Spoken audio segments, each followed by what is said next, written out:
The views and opinions expressed on this program are solely those of the host and guest and do not reflect the opinions or policies of the station, its owners, or its advertisers. All content should be considered editorial in nature. Listener discretion is advised. Recorded live from the radio studios of WFAY and WMRV. Andrew Lonis Media presents Cumberland County's smartest hour of talk radio. We are ready. Well, good morning and welcome to the Carolina Cabinet. I'm Peter Pappas. I'll be your host this morning. We are proud to be the only homegrown conservative talk radio show in this region, and we know this is the smartest hour of radio. Our job is to give a voice to the conservatives of Fayetteville, Cumberland County, and beyond. This morning in the Cabinet, we have Mrs. Laura Mussler. Hello. Good morning. Good morning. And we're waiting on Pastor Josh for the good news, but he'll be here. He said he's later good news. Later good news, but we will have good news. And joining us, a special guest, Dr. Josh McConkey. Good morning. Hello. And thanks for having me on. Coming in hot. So we're going to dive into the show. We appreciate you tuning in and spending time with us this morning. Take a moment to like, share, or follow us on Facebook, and look for us at thecarolinacabinet.com. You can find links to our shows and how to listen on your favorite podcast broadcaster. Don't go far. We'll be right back.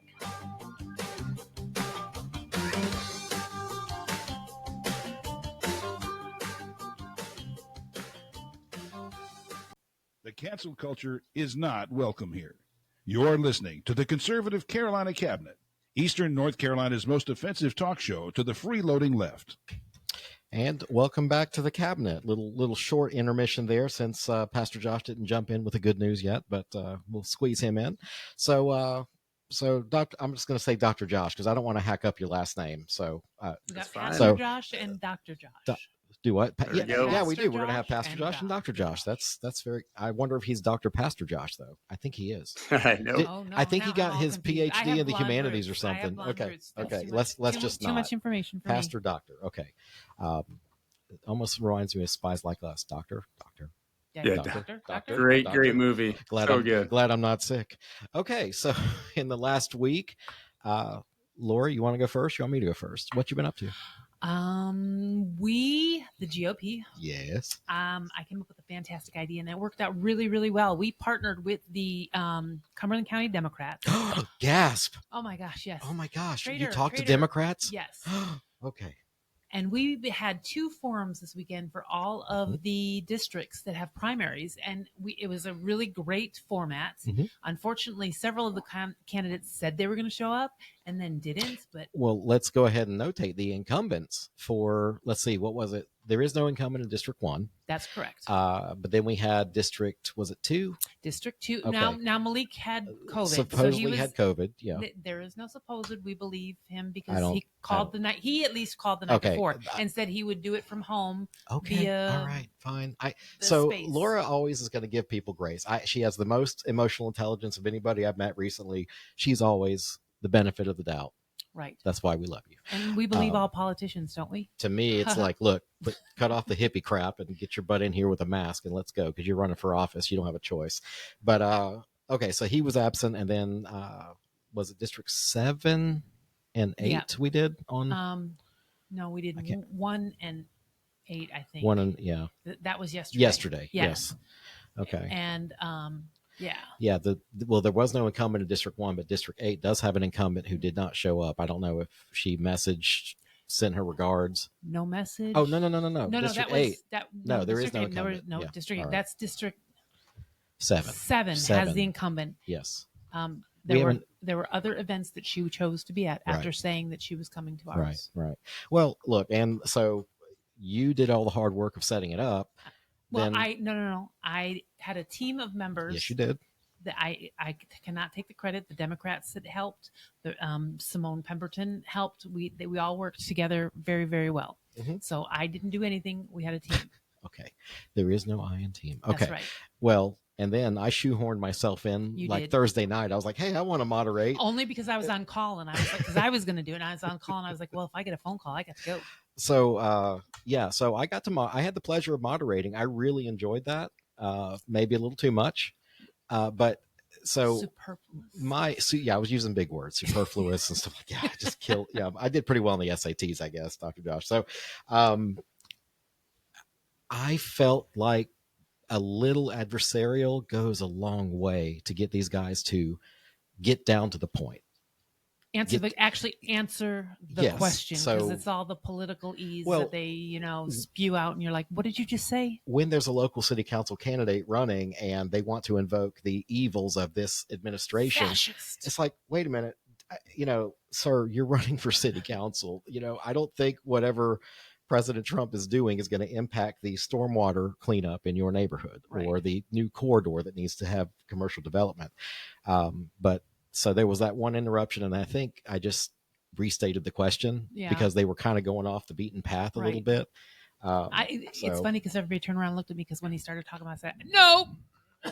What? When he did the fascist thing, I was like, yeah, no. Oh, yeah. No. Well, and then it was, I will not be silenced. Like, dude, nobody's trying to silence you. I just want you on the path so I know what you can do for my city council. So we have 10. I had a blast. I did too. We have 10 mayoral candidates running in the primary right now, which is unprecedented. We have 9 city council districts that have at least, I want to say every one of them has at least 3, except District 5. There's only one person. Only one person running. No, somebody was running against her, and now they're not. Yeah. So we've had a couple people drop out. But so, Dr. Josh, tell me about where you're located in the state, and let's talk some local politics, if you don't mind. I live kind of right on the edge of Wake County and Chatham County. Okay. Apex, if you know where Apex and New Hill are at, I live out near Old US 1. There's a Vicious Fishes. Is it kind of one of the local breweries that is out near there? But it's a short walk from my house. Excellent. So are they, of course, municipal elections? Are you keen on any of that stuff? Do you just stay away from it like healthy people do? No, it's supporting our local GOP candidates. Okay. Mary Muskimen, and we've got some great candidates throughout. I was at Western Wake last Monday. Got to meet most of the candidates from Fuquay, Holly Springs, Apex. Just all the local areas around here. We try to get very involved and help where I can. We'll get out and door knock, and it's a great opportunity for me and the kids to get out there and meet people. Okay. So you are helping the local candidates because you have said if you're not making a difference, then you're wasting time. Yeah, absolutely. He said that in his book. Yes. So where do we want to start? Maybe I want to start with the lottery. Oh, Lord. How about we let him do a short little intro, introduce him. Why don't you go ahead and introduce yourself to our audience, and we'll take it from there. Yeah. Dr. Josh McConkey. I'm an emergency physician. I've practiced for 20 years. Was a Duke professor for quite a while. I worked at the Durham VA as well. And, with 20 years in the military, I've certainly traveled around quite a bit. The military is what brought me here to North Carolina. Twins were born right here at Wake Med Cary, and we're very happy here. I've got a wife and 3 kids. I stay very, very busy. Just finished a command tour at Andrews Air Force Base in the Air Force Reserves. I'm a prior Army combat veteran, and those are the things that brought me here to Fort Bragg. Okay. Yeah, stayed very busy working with that and running a lieutenant governor campaign. So what led you? So you've run for office before. So this is not your first time jumping right in. Yeah, boy, You learn a lot that first time. We had such a great team, had a wonderful team, got outspent by $12 million to knock us out of the runoff. And then that was the District 13 race where Brad Knott was the winner. Great candidate. I've got to know Brad very well. There was the candidate that was second, just spent a ton of money and then just dropped out of the race. It was interesting, but I learned a lot. What's that? I thought Kelly won the primary. Some woman named Kelly something. She dropped out Kelly Daughtry. So her and Brad Knott made the runoff. And then she was trying to spend so much money to get the 30% to avoid the runoff. I think Brad was clearly the better candidate there, and I endorsed him for the runoff. And Trump got involved as well, and she just quit. So she spent $12 million, knocked me out of the runoff, and then quit. Well, she quit because Donald Trump endorsed Brad. Okay. She saw the writing on the wall. Yeah, right. Well, the Donald Trump endorsement was pretty valuable, I think, in the 24 election. It was pretty toxic in the 2020 election. It didn't help back then. Yeah, so our district here, District 13, it's R plus 17, so obviously very that's conservative. A big boost. Okay, absolutely. Yeah. Okay, Laura, you want to talk about the lottery? Okay, so you won $757,577 in the lottery. How did that? I did. How did that unexpected event shape your campaign? Because you used that money to run for Congress. Yeah, it happened. It was at a time where when we initially entered that race, we were one-on-one with Wiley Nickel. So he was the incumbent. It was more of a swing district, +1, +2, like R +2. And we were performing extremely well, raising great money. And then they had their redistricting. And when they redistricted, it became an R+17 district. Wow. Everybody and their brother jumped in that race. There were 14 people. There were, I think, 4 or 5 candidates spending millions of dollars. I don't have that kind of money. My dad's a railroader. I was literally the first McConkey to go to college. Okay. My father, my grandfather, my great-grandfather, all railroaders. And, learned a ton, didn't have that kind of money, but we performed extremely well. And then February, literally 1 month before the primary, I've taken Gabriel to gymnastics. And right there in the same parking lot, there's a gas station. So I drop off Gabriel at gymnastics, drive over to put gas in the car. And you can see in the window of the gas station, the Cash 5 lottery was like $1.1 million. I'm like, oh, that's it's usually like it's 100,000, 200,000. Like, what? It got my attention. And so I went home that night. I played online. So you can create an online account. Did not win on Wednesday night. Rolled the numbers forward to Thursday night. And Friday morning, I get a crazy email, like 6 a.m. So I have 3 kids. We're getting them ready for school. Like, put on your shoes. Did you feed the cat? Like, brush your teeth. Life. Like, it's just chaos, right? And then this pings, and I get the email, and I'm like, it says, hey, you've won the lottery. We need your social security number. And I'm like, oh, okay. Whatever. Not today, like ISIS. Yeah, not total today. scam. And so I did not click on the link. I just went to my computer, though, and I logged into the online account, and there's an obscene amount of money. And I'm like, whoa. I called my wife over, like, Elsa, you come check this out, please? And she's staring at the screen, and she's like, that's not real, is it? I'm like, wow. I don't know. I think it is.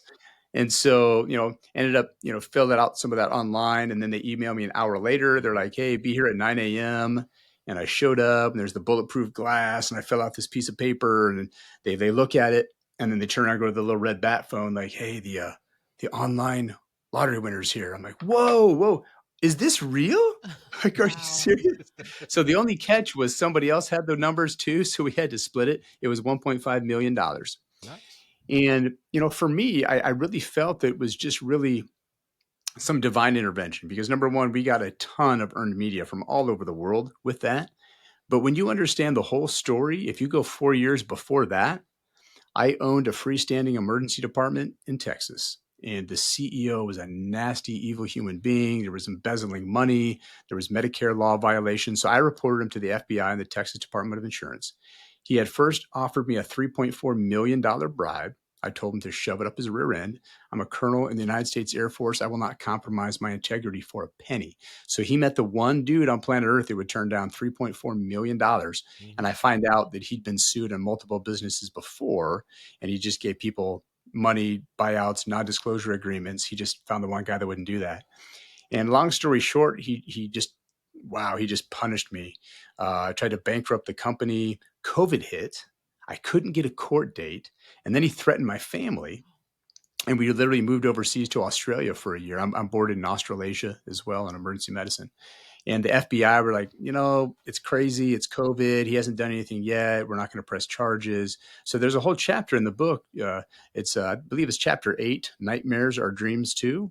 So you should check that chapter out. But that really talks about that whole debacle. But when you see what happened previously, because I lost about $5 million, and I came from a railroad family. That's crazy. And then, so winning the lottery, I think, was just the Lord had put me through a test. He wanted to see if I would stick to my guns and compromise my integrity. And he really was like, you hung in there. All right, here's the lottery, buddy. And it really propelled us. We couldn't overcome the $12 million spent by Daughtry. But, right.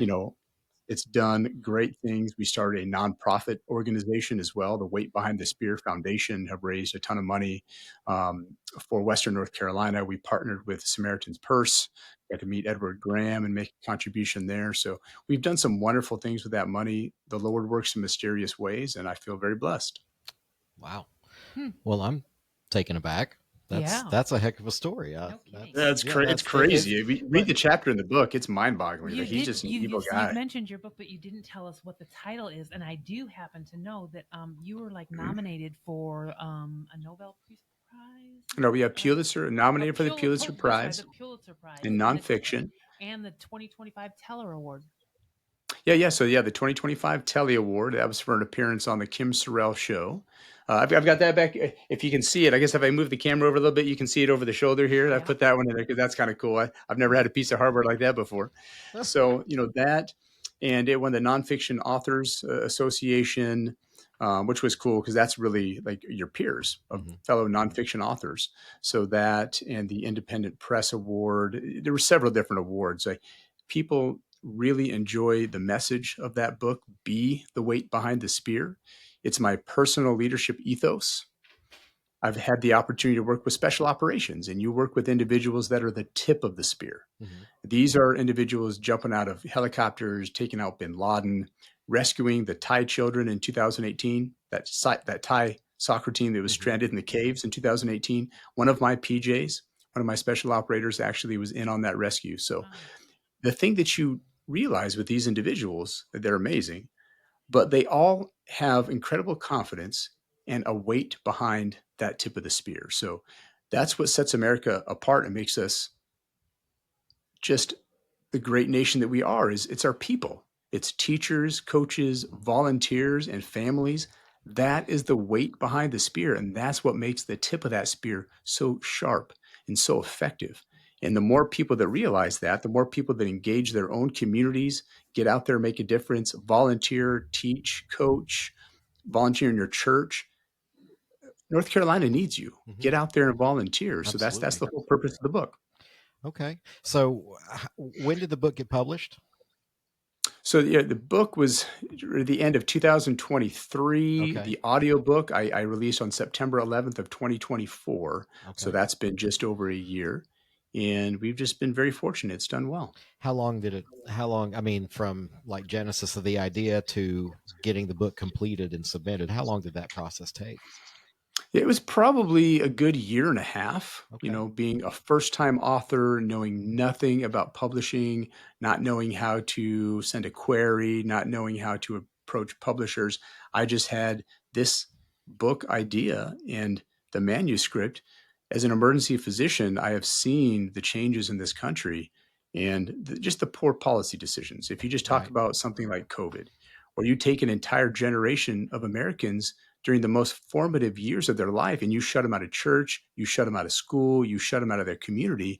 Well, guess what? That was a bad policy decision. And now it's come home to roost because this mental health crisis is it's completely on fire. There's anxiety, depression, and suicide. There was a suicide in my emergency room just a few days ago on Wednesday. And it was a 14-year-old boy. My son is 14. That hits very close to home. We have to do something. As a military commander, I see that same population of kids. They lack resiliency. They just quit so easy. We've got a lot of work to do. Absolutely. So, it's like somebody's joining in. Yeah, somebody's joining. Yes, Pastor Josh is here. Now Dr. Pastor Josh and Dr. Josh. So we have Dr. Josh on and Pastor Josh in studio. Let's turn your mic on. Greetings. We got it's the Josh and Josh show. It's the Josh and Josh show. There we go. We were just discussing his book and how long it took and all that good stuff. But we pivoted to mental health, and that's something that one thing that permeated the forums and the election cycle here lately is, what are we going to do for the homeless? What are we going to do for the homeless? And here in Fort Bragg and Fayetteville area, a lot of our homeless, I think, trends very former service related. So what do you see as a path forward to help out these populations of mentally ill people? I mean, I know growing up, we didn't have an asylum to send people to. So is that what we need again? I mean, what as a lieutenant governor, how are you going to help us? I mean, what's some ideas there? Yeah. You see it every day. So that's where I get to bring in that background. I've practiced emergency medicine for over 20 years. Mm-hmm. I was a Duke professor in mental health. I'm very proud of being an emergency physician. We deal with mental health every single day. Right. We are the dumping ground for the communities. Whenever the police pick up a homeless veteran or they pick up a mental health, my last shift, I saw 2 or 3, right? And just that's something that you deal with every single day. So understanding where the holes are in the system, we lack mental health resources. So when you have someone comes in a mental health crisis, whether they're suicidal or whether they have a schizophrenic break, boy, they will sit in that emergency department and take up bed space for a day, 7 days, 20 days, 30 days. We do not have enough psychiatric beds in this state. Mm-hmm. And I'm fortunate. I'm in the triangle, right? So you go anywhere else in North Carolina in a rural area, and there's almost essentially nothing. Right. So you have to have more more psychiatric beds, Mm-hmm. just alone for those mental health resources. And then when you look at, just like housing and veterans, like I worked at the VA hospital in Durham for, like 6, 7, it was probably about 8 years as adjunct faculty at Duke as well, because they're right across the street in Durham. If you didn't know, like the Durham VA is right across the street from Duke, from the University Hospital. So there's so many different things that need to be done. And the more you get involved in politics, the more you talk with policymakers, you talk with, senators and House members. The healthcare literacy of our general population of politicians is zero. We have a couple of physicians in the House, but essentially it's zero. They don't understand the system. They don't understand where the holes are. I'm an active practicing emergency doctor. I do this every day. Mm-hmm. And I think that perspective will be very helpful in attacking these issues. Well, so we've seen a trend here in Fayetteville. We have a fledgling, what we call Office of Community Safety, where they're trying to have essentially, they're trying. We've had so many guests on discussing it, and it's like there really isn't a clear picture forward of what all it should do. But to me, my summation was that it was, okay, police, you respond, you calm it down. Now OCS will give the resources but to take them where? There are, like you just said, there's a lack of mental health. They just dump them in my emergency department. Dump them in your ER. Yeah, no, really. And they do, and they sit there for days and days and weeks. And I think the record I saw, especially with the geriatric psych, there was a member, it was months. It was so long ago, I can't even remember what the record was. It was months where they just sat in a hole, and we literally had to write daily orders to get up and walk the patient to prevent blood clots, walk the patient outside to get some vitamin D exposures. They don't get rickets. I mean, they were just parked in the ER for months because there was no facility able to take them. And it's sad to see. I mean, if you weren't crazy before, and they throw you in a hole for like 2 months, you're guaranteed to be crazy and psychotic by that. So the trend as a physician, you've been licensed as a physician for how many years at this point? 22, 23 years. I graduated in 1999. Okay. So I do the math on that. I mean, it's literally been 26 years. Mind blowing. Finished residency in 2003. So all right. Been doing this a long time. Well, I started residency in 2003, finished in 2006. So I started med school in 99. You got enough under your belt to have seen a trend or two in your career is what I'm getting at. So, why are not more physicians going into the mental health? Is it a lack of physicians? Is it a lack of, ringing the bell and being an alarm from our city, county governments that say, hey, we need this? What's happened to the mental health space in the last 25 years? Yeah, it's community support and policy driven. So, 10, 15 years ago, they just, a lot of the mental institutions, mental health was easy to put on the chopping block when they started to have funding issues. Mm-hmm. They were just slashed, the psychiatric hospitals, facilities, staff. We had I've seen it just dwindle. Yeah. I've seen it dwindle over a decade now. So if I were a freshly minted med student or med graduate, and so here in Fayetteville, we are getting ready to open the Methodist University School of Medicine. We're going to have our own medical school here, which is a big get for our area. But if I went to Is Methodist, that an osteopathic school or I'm pretty sure it's an osteopathic school, right? I could say you're speaking Yeah. Greek to me, but I'm supposed to understand Greek. You are Greek. You shouldn't. I'm not sure, but if I were graduating and I chose to do something in the mental health field, what is my salary going to look like compared to, say, somebody that goes into as a surgeon? I mean, that goes into residency and does all that. I used to keep up on those because they would kind of have competitions, like which specialty is getting paid the most money. I'm not motivated by money. Since I got back from Iraq, I literally wake up every morning. I just think about the body bags that I carried off the battlefield and, just these young men and women that should be out having a good time that just sacrifice themselves for this country. I think about that every morning. I wake up, I make decisions based on what's going to make a difference. Obviously winning the lottery certainly helps with not having money worries, but I don't think about money at all. And not necessarily I think for mental you, health, but like psychiatrists, I mean, they make decent money. They make probably more than primary care. They don't make as much as surgeons. Right. I mean, surgeons, that's like cardiothoracic neurosurgery. They make a lot of money, but it's a new incredible amount of training, tons of stress. In debt with all of their medical bills. Right. That's what I'm concerned with, is like what a new what the student would, can they afford to live? I mean, think about our teachers, firemen, policemen. Yeah. As a professor at Duke University, I had all these medical students from all over the country, and they're coming to do their residency at Duke. And they would walk in routinely with well over $500,000 in debt. Their undergrad was $200,000-$300,000. Medical school was a couple $100,000. I mean, that's not even having a car or housing or anything. So, I mean, it had a huge impact on what specialties they decided to go into because they knew they were never going to be able to pay those loans off. Right. So if you did some things like loan repayment, and I was part of a rural health opportunities program where I went to medical school in Nebraska. So one thing we really need to talk about here, guys, is HB 67. If you guys haven't been following on that one, that is a huge deal just coming out of the legislature. So we need to really focus on that because they really made some bad decisions there. But what you can do to incentivize people to go to rural areas is you get kids from rural areas into medical school. Right? You prioritize that because who's going to be more likely to go back to the rural mountain areas? A kid from the mountains or a kid from Durham? Right. It's some common sense there. So like a rural health opportunities program. And then for the kids that do go out to some underserved areas or underserved specialties like mental health, you do some loan repayment. That's been very effective in a lot of states. Nebraska has used that very effectively.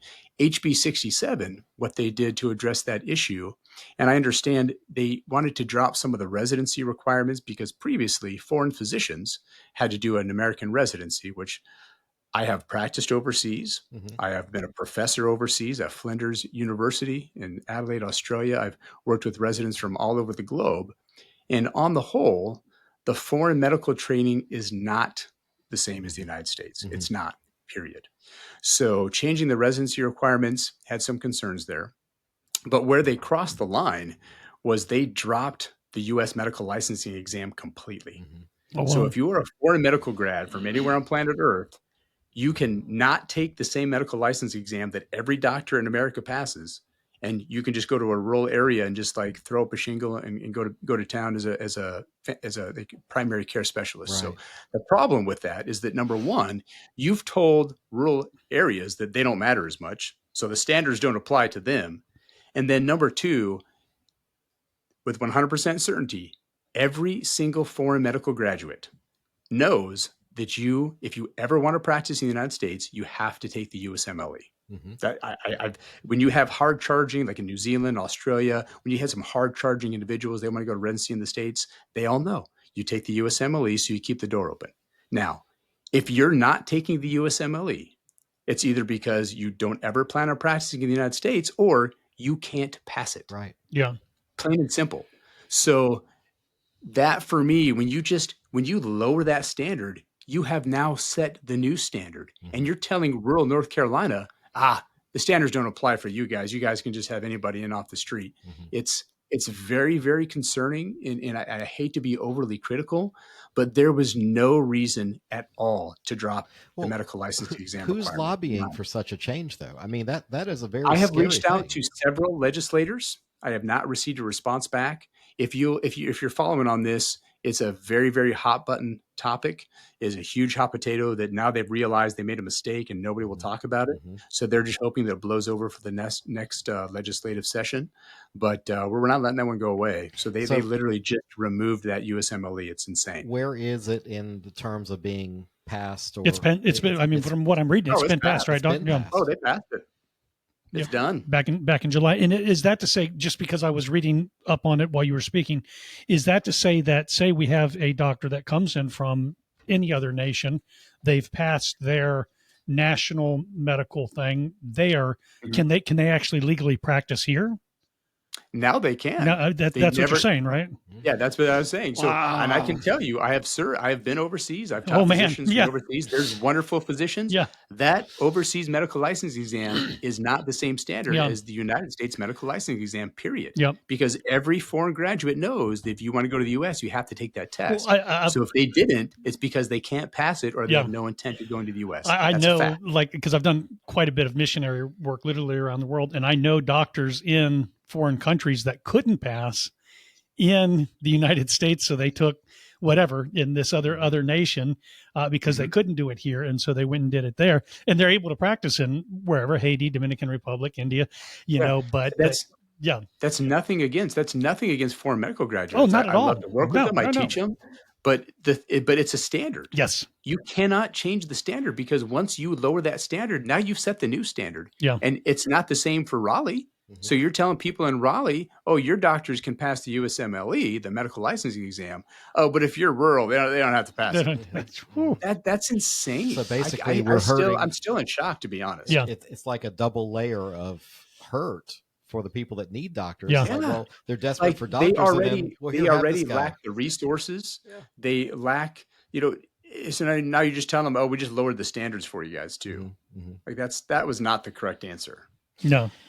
Okay. Is there any pushback? That's sorry. Go ahead, Laura. I apologize. I said maybe they're thinking something is better than nothing. Right. Yeah.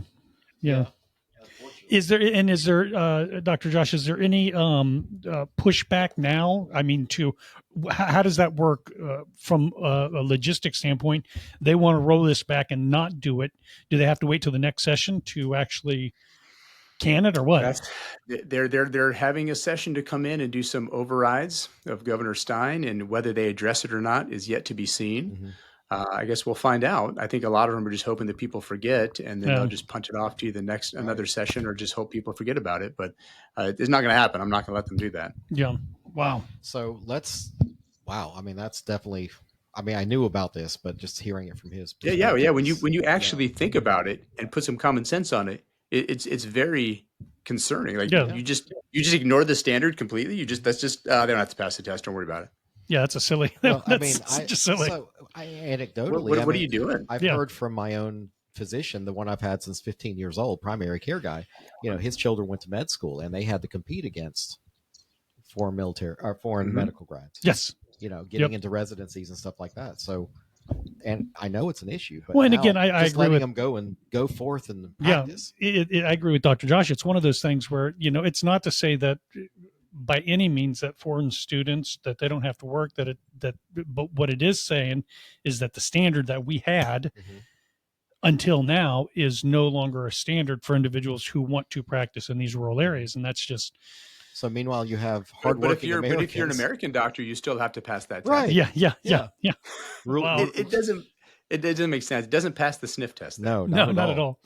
So, okay. So what I was getting at was, I know this is a huge issue for you, especially being a medical doctor, and that is your day to day. So that is your bread and butter. I mean, but let's shift to Lieutenant Governor, because we just had an election. The Council of State. I mean, we lost Lieutenant Governor's seat. We lost, and I say we as far as Republican. Attorney General, Secretary of State. We had wonderful candidates. Bishop, Hal Weatherman. That was really hard to watch. And so what that showed you is that we need kind of a rebirth, some purpose-driven leadership, and that's what I'm going to do. Absolutely. So what are the top 2 or 3 things that you want to bring to the Lieutenant Governor's office? What are some things? Well, so the 2 biggest tasks for the Lieutenant Governor. Number 1, you chair the Department of Education. That is huge. That's huge. As an educator myself, a Duke professor, my wife is a teacher, my mom is a teacher. That is incredibly important. So education really has to be at the forefront of everything. Excellent. And, just like those things right there are super important. And then you're president for the Senate. So you do preside in president over the Senate. Mm-hmm. And so you will have some impact on some legislation where that House bill get into the Senate, be like, hey guys, I know what the intent is here. Like we need to get more physicians to rural areas, but you can't just waive the standard Right. completely. Yeah. I would hope that, had there been a lieutenant governor that had any healthcare background whatsoever, currently Rachel Hunt does not, that is probably something that would have been raised a little bit earlier and could have been addressed before it went off the rails like it did. Mm-hmm. So those two things right there. And just my entire platform is very simple. It is 3 S's: security, safety, and service. And you talk about security for your family, border security, law enforcement, just those very basics. Safety kind of falls right in there. Healthcare. I look at healthcare as very, very important, especially to rural areas. There's been a lot of hospital closures. Mm-hmm. And they talked about the big, beautiful bill they recognized specifically, and they dropped in $50 billion targeted just for rural hospitals to try to address that. Security, safety, and service just in your community. Get out there, volunteer. I think the one pitch I try to give out there is like, listen, the government's not going to save you. Yeah. Okay. Mm-hmm. The government will not save you. It has to be you. You're looking yourself in the mirror. That's who's going to save you. When Western North Carolina during Hurricane Helene was destroyed, it was the community. Mm-hmm. Samaritan's Purse was very involved. It was you can wait around for FEMA to come save you. Yeah. Like a month later, 2 months later, 6 months, a year later. That's the wrong group of people to wait around because Nope, absolutely. So those it folks has to are be you. those So service to your community, get involved and volunteer. So that's the 3 S's. It's very simple. Okay. Well, being that you were the first family member to attend college and you grew up in rural Nebraska and you worked and maintained jobs to get there, how did those experiences shape your commitment to service? And what message do you have for the North Carolinians? Because we score very low in education. And as a lieutenant governor, that's going to be your purview. So how are you going to shape our youth to start focusing on the education? Well, just some of the basics. When you talk about just blue collar, right? Like my first job was Kentucky Fried Chicken. All right, I sat in the back, just like cooking chicken. I've got grease burns all over my hands and arms. Just good, hard, honest work. And it was my favorite job I've ever had. I mean, we just sat back there. It's kind of funny because people ask me, like, when did you really start following politics? So when I was in high school at Kentucky Fried Chicken, like every morning we had Rush Limbaugh playing. Yeah. Oh, wow. Right? So, I mean, this is old school 90s Rush Limbaugh, not before he was all hooked up on Percocet and everything. Yeah. The two rushes. Really though. Let's do the dichotomy of the two rushes. Nice. Yeah. And so that really kind of shaped this good conservative common sense values, like son of a railroader, and things that my father instilled in me, just ownership, accountability. Right? Like this victim mentality. Oh, it's somebody else's fault. Like, no, it has to be you. Like you own it. You take care of it. There's no blame. Mm-hmm. So ownership and accountability are super important. And then just talking about standards and not rules. There's a chapter in my book that has a bunch of stories from Coach K, Coach Krzyzewski, the legendary Duke basketball coach. So he came and gave a lecture to our residency program. And it was mind-boggling 2 hours of complete brilliance. They didn't let us record it. So I wrote all these notes and I used that. So that's a chapter of the book. And when I took my assumption of command, when I became a commander at Andrews Air Force Base, I used some of that as well. And then I always talk about the confidence of youth. So one thing that this next generation has that we don't, all right, we're kind of pigeonholed. I've been around for 48 years. Probably a little stuck in my ways. You're not going to change fundamentally who I am after 50 years. That confidence of youth is what sets that next generation apart. That confidence of youth is what put man on the moon. So when President Kennedy gave that speech at Rice University, prior to launching, their goals of getting man to the moon, it challenged an entire generation, entire youth. So in 1969, when they landed on the moon, Mission Control, The average age was 26 years Wow. old. It was. Think about that. Think about that. So like I have my phone is my camera here. I show you so your phone, number one, has more computing power than the computers that put man on the moon. And the average age of those were 26 years old. Wow. So we need to get back to that. Yeah. What is one thing we can all agree on, whether you're left, whether you're right? This is the most divided our nation has been in a long time, generationally and politically, is this generation has to be successful. This is our future. We need these kids to be successful. So we have to instill those skills, the resiliency that they're lacking right now. There's so many reasons behind that. The COVID shutdowns, helicopter parents and lawnmower parents. Those lawnmower parents just mowing everything down in that kid's path so they never have to make mistakes. They never have to learn. They never have to make a decision. That's not good. No, yeah, I agree. For those, and then the everyone's a winner thing where everyone gets a participation trophy. Like, no, that's not real life either. Like, there's winners, there's losers.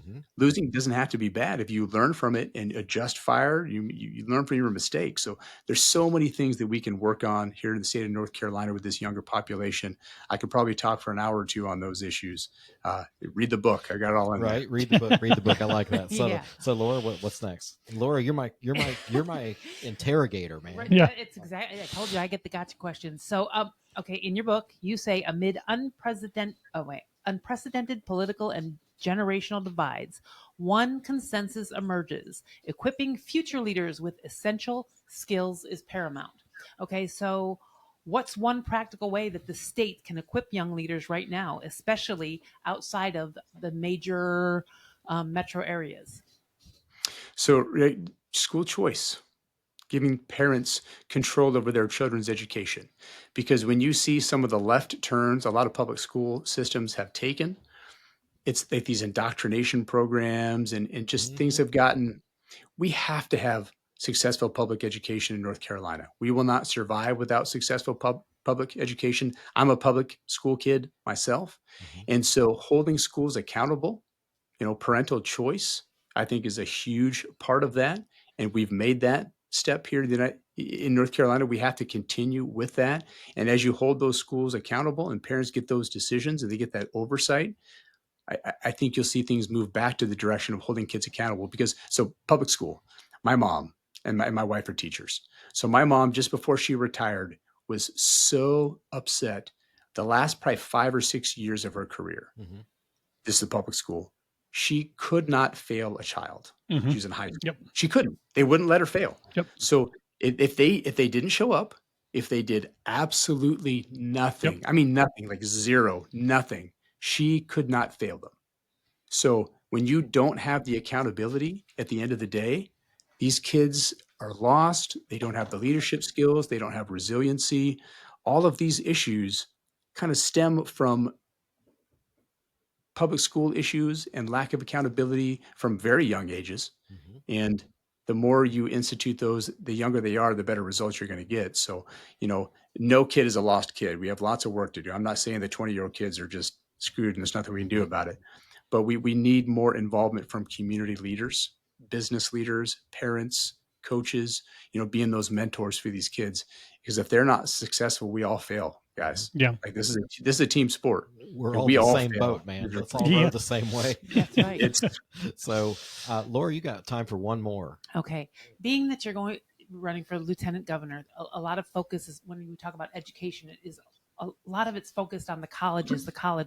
How, as lieutenant governor, can you start focusing some of the attention on trade schools and things that are going to make a difference that we are going to need in the future for plumbers and electricians and things like that? Where can we move the focus over to that way as opposed to just getting yourself in deep debt in college? Yeah. I'm glad you said the trade schools because that's exactly where I was going with that. If you hadn't mentioned that. So, I certainly went to college myself, but my entire family are railroaders, trade workers. When you look for like dollar for dollar, I think number one, we have to do something where the colleges themselves have some responsibility for that and ownership of that debt. When you have like these Stafford loans, like this federal government that just like gives these schools as much money, you can spend $60,000 a year and go to, I think it's like $80,000 a year to go to MIT. Right. It's something just absolutely obscene. Well, guess what? If Harvard now has the liability on that debt, so if that student like forecloses, if they don't pay that loan back, well, that's Harvard's problem now. Right. Yeah. Because if they have no ownership of that debt, like they're going to they'll charge $1 billion a year. Hey, if they're going to pay it, who cares? It's not our problem. Yeah. If they don't pay, we still get paid. So Yeah. that's a problem. And then look, dollar for dollar, you're not getting that return on investment in a lot of colleges now. And that's what Generation Z, I call them that COVID generation, the last half of Gen Z. That's why they're so bitter. So in addition to them having been shut out of school and churches, those terrible policy decisions, they did everything they were supposed to do and were told to do. I got a college degree and now I can't get a job. Yeah. I'm flipping burgers at McDonald's here. Like this wasn't worth it. Yeah. If you had taken that same time and done plumbing or electrical, I mean, guess what? You probably got your own business and you're doing great now. Have any of you called a plumber in the last year or two? Let me tell you. Can you even get a plumber to walk through your door and spend 30 minutes for less than $500? Yep. Yeah. No. Yeah, right. Yeah. Like, I just fixed my own toilet and had to do a bunch of YouTube videos because if I had called a plumber, it's going to cost me $500. Yep. I'm just like, I'll just do it myself. It took me a while to figure it out, but I figured it out.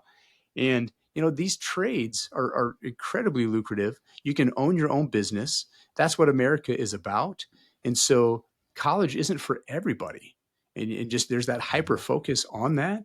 But they can do much better and have much more control of their lives without $500,000 in debt if they go to trade school.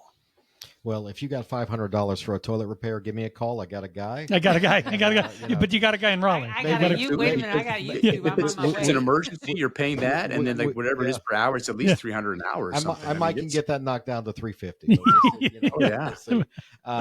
So, all right, Dr. Josh, it's been a pleasure. We're gonna take ourselves out of here for a minute because we're gonna actually.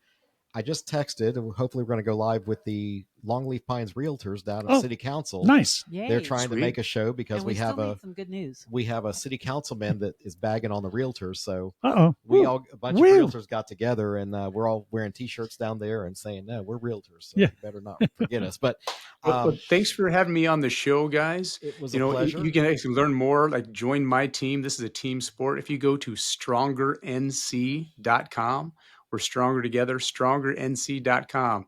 Join the team. Excellent. Thank you so very Well, much. thank you for your time. And we look forward to your race and hopefully seeing you again soon. Yep. Absolutely. All right. Hey, God bless, guys. Thank you. God Bless Bye. you.